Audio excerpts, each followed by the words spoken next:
بسم اللہ الرحمن الرحیم۔ نورانی قاعدہ کس طرح سے پڑھائے، تختی وار اس کا سلسلہ چل رہا ہے۔ تختی وار بتایا جا رہا ہے کہ تختی نمبر 1 کو کس طریقے سے پڑھانا ہے، تختی نمبر 2 کو کس طریقے سے پڑھانا ہے، تختی نمبر 3 کو کس طریقے سے پڑھانا ہے۔ تو آج ہم دیکھیں گے کہ تختی نمبر 15 کو کس طریقے سے پڑھانا ہے اور 19 کو کس طریقے سے پڑھانا ہے۔ دیکھیے، ہر تختی سے متعلق ہدایت نہیں ہے، یعنی جس تختی سے متعلق کوئی مشکل چیز تھی تو اس تختی سے متعلق ہدایت ہے کہ اس تختی کو کس طریقے سے پڑھانا ہے۔ لیکن جو تختی نارمل ہے، اس میں کوئی نئی بات نہیں ہے اور کوئی پیچیدگی نہیں ہے، تو اس تختی سے متعلق کوئی تذکرہ صاحب کتاب نے نہیں کیا ہے۔ ٹھیک ہے، اب دیکھیے یہاں پر ہدایت تختی نمبر 15 ہے، اس کے بعد 19 ہے، یعنی بیچ میں 16، 17، 18 نہیں ہے۔ تو 16، 17، 18 اس وجہ سے نہیں ہے کیونکہ اس میں کوئی پیچیدگی نہیں ہے اس تختی میں۔ ٹھیک ہے، اس تختی میں کوئی مشکل چیز نہیں ہے کہ جس کے بارے میں بتایا جائے۔ تو جس میں کوئی مشکل چیز تھی تو اس کے بارے میں صاحب کتاب نے بتایا ہے کہ اس تختی میں اس چیز کو اس طریقے سے پڑھانا ہے۔ ٹھیک ہے، تو دیکھیے ہدایت تختی نمبر 15، تختی نمبر 15 کو کس طریقے سے پڑھانا ہے تو دیکھیے قمری و شمسی کلمہ کے شروع میں جو حمزہ الف کی شکل میں ہے، اگر اس سے پہلے کوئی کلمہ یا حرف ملے تو وہ حمزہ نہیں پڑھا جائے گا، اور اگر اسی حمزہ سے شروع کرے تو اس کو زبر کے ساتھ ادا کیا جائے گا۔ ٹھیک ہے، 15 میں حروف قمری اور حروف شمسی کا بیان ہے۔ تو کہہ رہے قمری و شمسی کلمہ کے شروع میں جو حمزہ الف کی شکل میں ہے، دیکھیے جو وہ حمزہ ہے وہ الف کی شکل میں لکھا گیا ہے، الف لام اسے بولتے ہیں، لیکن اصل میں وہ حمزہ ہی ہوتا ہے۔ ٹھیک ہے، وہ حمزہ ہوتا ہے۔ کیوں وہ حمزہ ہوتا ہے؟ وہ حمزہ اس لیے ہوتا ہے کیونکہ اگر وہاں سے پڑھنا شروع کریں گے تو اس میں زبر یا زیر یا پیش کوئی بھی حرکت لگا کر ہی پڑھتے ہیں، کوئی حرکت لگائے بغیر اس کو نہیں پڑھ سکتے ہیں۔ تو جب الف پر کوئی بھی حرکت آ جائے تو وہ حمزہ بن جاتا ہے، یہ آپ پڑھ چکے ہیں۔ ٹھیک ہے، تو وہ حمزہ ہی ہوتا ہے، اور وہ حمزہ ہی اس کو بولتے ہیں۔ ایک حمزہ ہوتا ہے اصلی اور ایک حمزہ ہوتا ہے عارضی۔ ٹھیک ہے، تو اسے حمزہ کہتے ہیں۔ حمزہ وصلی جو ہوتا ہے وہ پیچھے سے ملانے کی صورت میں وہ نہیں پڑھا جاتا ہے، اور حمزہ قطعی جو ہوتا ہے تو اس کو پڑھا جاتا ہے ملا کر، پیچھے سے ملا کر پڑھنے کی صورت میں بھی، اور وہاں سے پڑھے تب بھی پڑھا جاتا ہے۔ ٹھیک ہے، تو وہ حمزہ ہی ہوتا ہے۔ تو وہی بات یہاں پر کہہ رہے ہیں کہ جو حمزہ الف کی شکل میں ہے، وہاں پر لکھا گیا ہے الف کی شکل میں، کیونکہ یہ بھی بات بتایا گیا ہے کہ الف وہ ہوتا ہے جس میں زبر زیر پیش کچھ بھی نہ ہو، تو وہ الف ہوتا ہے۔ ٹھیک ہے، تو اس میں زبر زیر پیش کچھ بھی بظاہر نہیں لگا ہوا ہے، بظاہر نہیں لگا ہوا ہے، تو وہ بظاہر الف ہی لگتا ہے، لیکن جب وہاں سے پڑھنا شروع کریں گے تو اس میں زبر زیر پیش لگ جاتا ہے، اس وجہ سے وہ الف کی شکل میں ہے لیکن اصل میں وہ حمزہ ہی ہے۔ ٹھیک ہے، سمجھ گئے ہوں گے کہ وہ حمزہ ہے، اور حمزہ وصلی ہے۔ ٹھیک ہے، تو کہہ رہے کہ جو حمزہ الف کی شکل میں ہے، اگر اس سے پہلے کوئی کلمہ یا حرف ملے تو وہ حمزہ نہیں پڑھا جائے گا۔ ٹھیک ہے، حروف قمری کے بھی حمزہ کو نہیں پڑھا جائے گا، اور حروف شمسی کی حمزہ کو بھی نہیں پڑھا جائے گا۔ کب نہیں پڑھا جائے گا؟ جب اس سے پہلے کوئی حرف ہو اور اس کو اس سے ملا کر پڑھا جا رہا ہو تو نہیں پڑھا جائے گا۔ ٹھیک ہے، دیکھیے، اور اگر اسی حمزہ سے شروع کریں تو اس کو زبر کے ساتھ ادا کیا جائے گا۔ ٹھیک ہے، اگر وہیں سے شروع کرے یعنی پیچھے والے حرف سے ملا کر نہیں، بلکہ اسی الف سے، اسی حمزہ سے شروع کرے تو اس کو زبر کے ساتھ لگا کر اس میں پڑھا جائے گا۔ ٹھیک ہے، ایک بات۔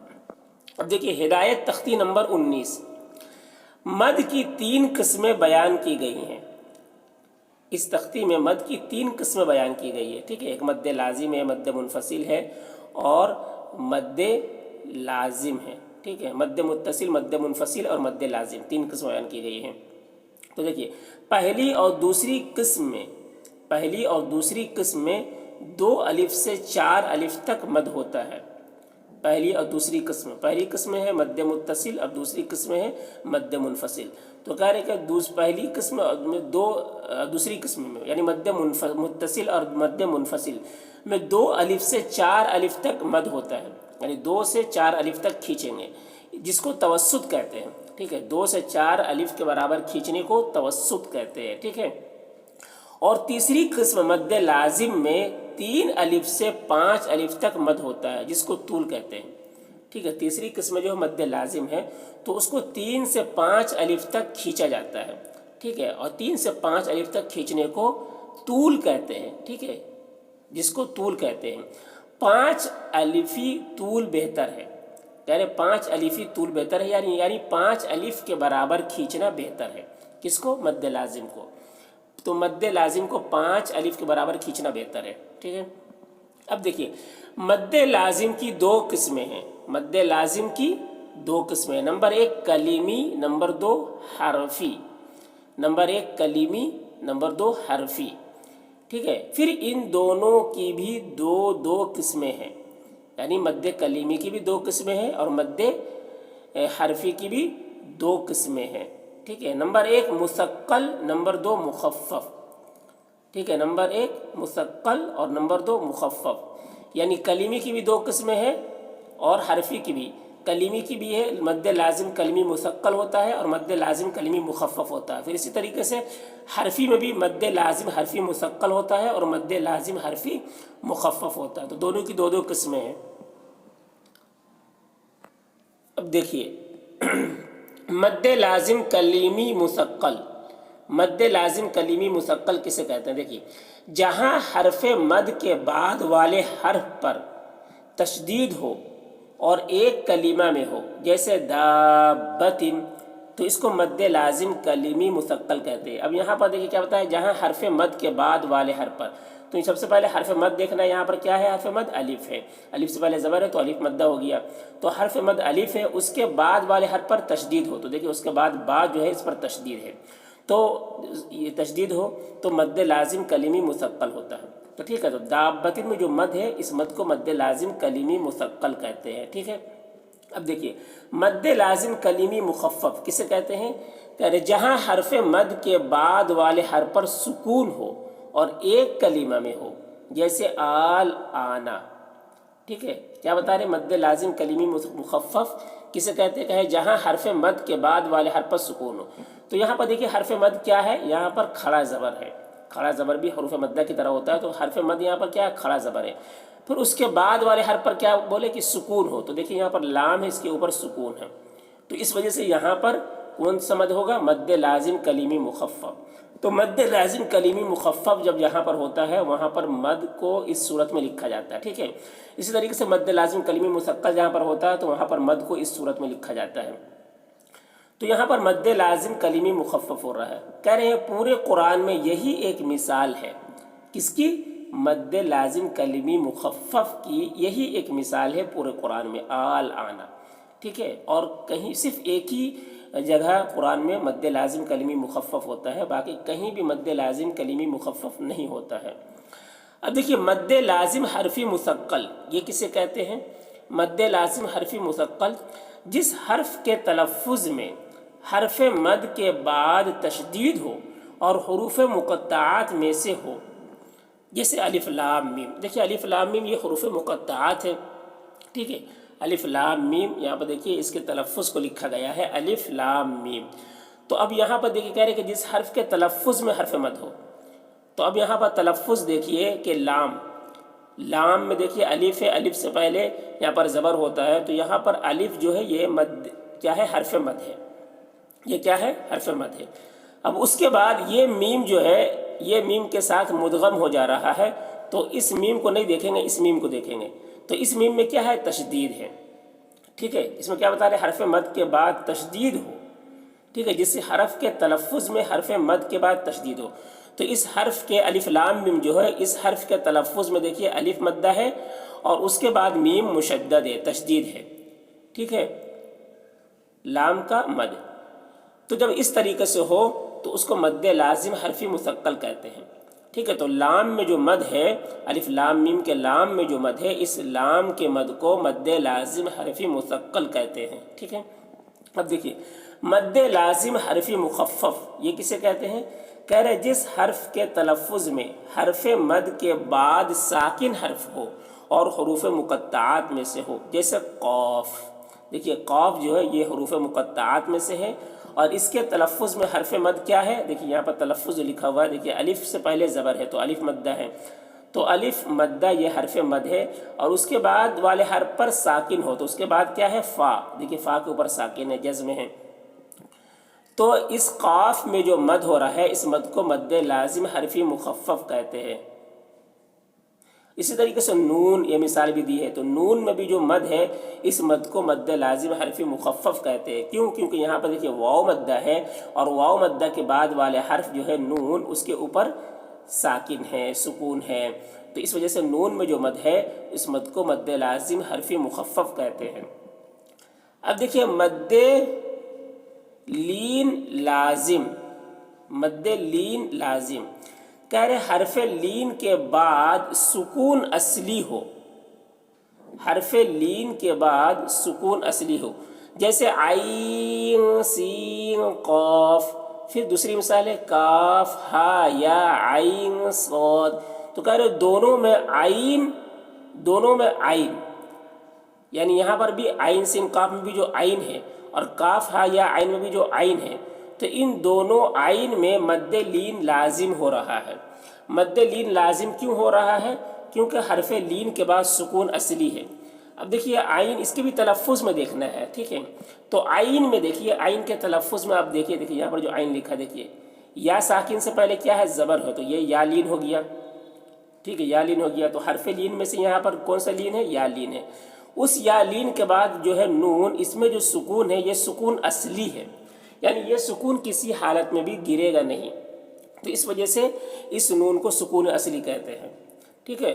تو یہ عین اور یہ دونوں عین میں مد لین لازم ہو رہا ہے، ٹھیک ہے، مد لین لازم ہو رہا ہے، اور کہہ رہے پورے قرآن کریم میں اس کی یہی دو مثالیں ہیں، پورے قرآن کریم میں مد لین لازم کی یہی دو مثالیں ہیں، اس کے علاوہ پورے قرآن میں مد لین لازم نہیں ہے۔ مد لین لازم صرف دو ہی جگہ ہے، اس آئین میں، یہ حروف مقطعات کے اس آئین میں اور اس آئین میں، ٹھیک ہے۔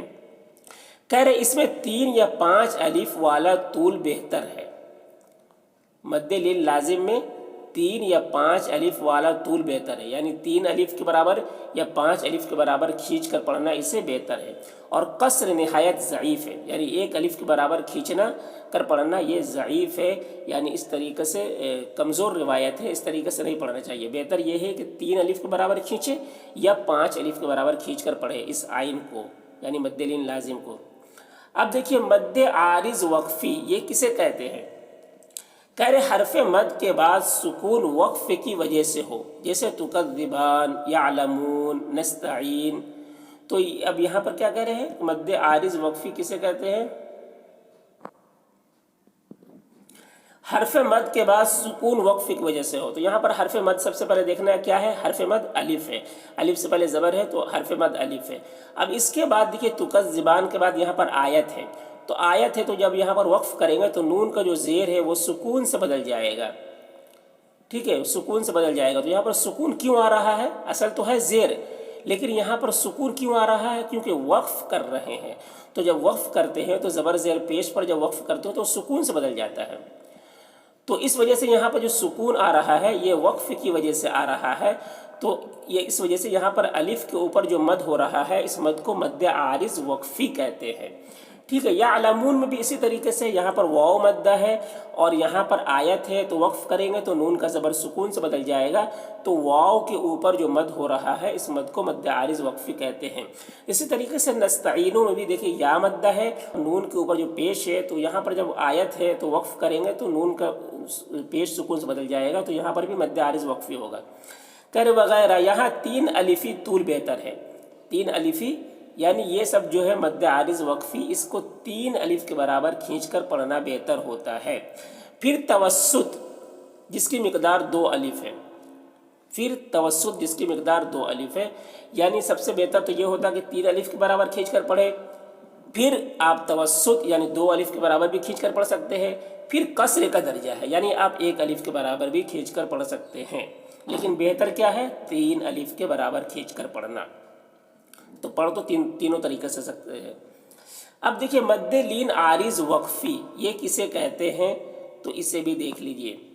مد لین عارض وقفی کہہ رہے حرف لین کے بعد سکون وقف کی وجہ سے ہو، جیسے خوف والصیف، یہاں پر دو مثالیں دی گئی ہے، تو اس میں یہاں پر مد لین عارض وقفی ہو رہا ہے۔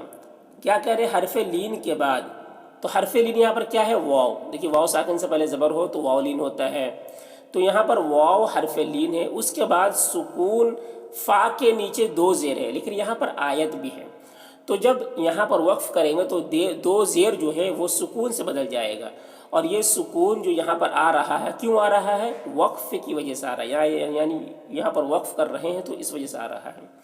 تو حرف لین کے بعد سکون وقف کی وجہ سے آئے تو وہاں پر مد لین عارض وقفی ہوتا ہے، ٹھیک ہے؟ تو یہاں پر واو کے اوپر جو مد ہو رہا ہے اس مد کو مد لین عارض وقفی کہتے ہیں۔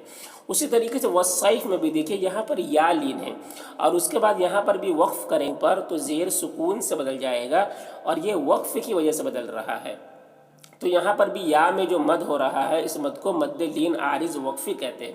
کہہ رہے اس میں قصر بہتر ہے، یعنی اس مد کو ایک الف کے برابر کھینچ کر پڑھنا بہتر ہے، یعنی خوف بہت زیادہ نہیں کھینچیں گے، دو الف کے برابر تین الف کے برابر نہیں، بلکہ ایک الف کے برابر کھینچ کر پڑھنا بہتر ہے۔ پھر کہہ رہے پھر توسط دو الفی، ٹھیک ہے، یعنی پھر دو الف کے برابر بھی کھینچ کر پڑھ سکتے ہیں۔ پھر طول تین الفی کے درجہ ہے، یعنی تین الف کے برابر بھی کھینچ کر پڑھ سکتے ہیں، تو ایک الف کے برابر بھی اس سے کھینچ کر پڑھ سکتے ہیں، دو الف کے برابر بھی کھینچ کر پڑھ سکتے ہیں، تین الف کے برابر بھی کھینچ کر پڑھ سکتے ہیں، ٹھیک ہے، لیکن بہتر کیا ہے کہ ایک الف کے برابر ہی کھینچے، کسے؟ مد لین عارض وقفی کو۔ نمبر ایک دیکھیے ہجے اس طرح ہوں گے، اب دیکھیے اس میں والصافاتی جو ہے اس کی ہجے دیا ہوا ہے، واو صاد زبر والصاد، فا کھڑا زبر صاف، والصاف اوپر مد، والصاف، فا کھڑا زبر فا، والصافا تا زیر تی، والصافاتی، تو والصافاتی اس تختی میں آیا ہوا ہے، اسی کا ہجے دیے ہے کہ اس کو ہجے اس طریقے سے کرنا ہے۔ تو امید ہے کہ آپ اس کو سمجھ گئے ہوں گے۔